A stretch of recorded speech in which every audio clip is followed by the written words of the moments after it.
place. Oui, oui, non, tous les réformateurs étaient seuls, il n'y avait pas de...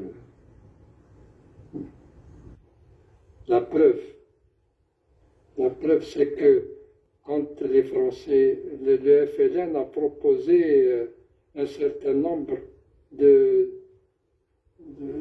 candidats pour l'exécutif provisoire. Il écartait tous les radicaux, mais le GPRA a accepté et les militaires étaient contents qu'il le fasse.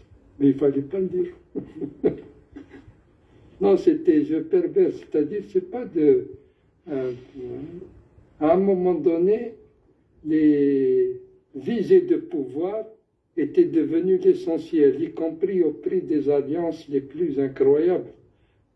Les gars qui condamnaient Abbas, etc., en lui jetant toujours à la figure son passé réformiste, et qui après vont le chercher contre le GPRA, etc., tout ça, c'est des enjeux de pouvoir. Il n'y avait plus de question de principe. C'est à qui serait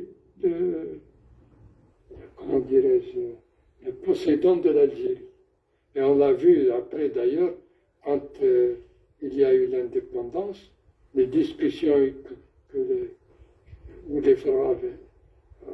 au cours desquelles les Français ont eu les plus grandes facilités, c'est qu'avec Boumedienne et le colonel, comment il s'appelle déjà, Chamou, les discussions militaires, tout à l'avantage des Français, au détriment de la souveraineté. Mais c'était secret. Et c'était quelle concession qui était faite? Oh ben écoute, sur la liberté d'action totale au Sahara, ils avaient une liberté d'action totale au Sahara, y compris au détriment des populations. Il faut voir les maladies qu'il y a consécutivement aux essais nucléaires. Oui, oui, absolument. Et c'était tout ce que les militaires faisaient des objections en fonction de leur visée de pouvoir et non pas en fonction de l'idée de la souveraineté. Le premier ambassadeur de France l'a dit explicitement.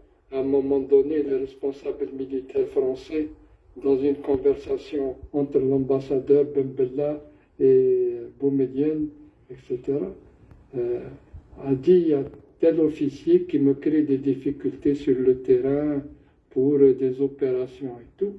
Il lui a dit quel commandant, etc. Il lui a donné le nom. Le lendemain, il n'était plus en place. Voilà, Comment peut-on expliquer cette dichotomie entre une très grande réussite diplomatique, alors que sur le terrain, la révolution est très affaiblie, la lutte de libération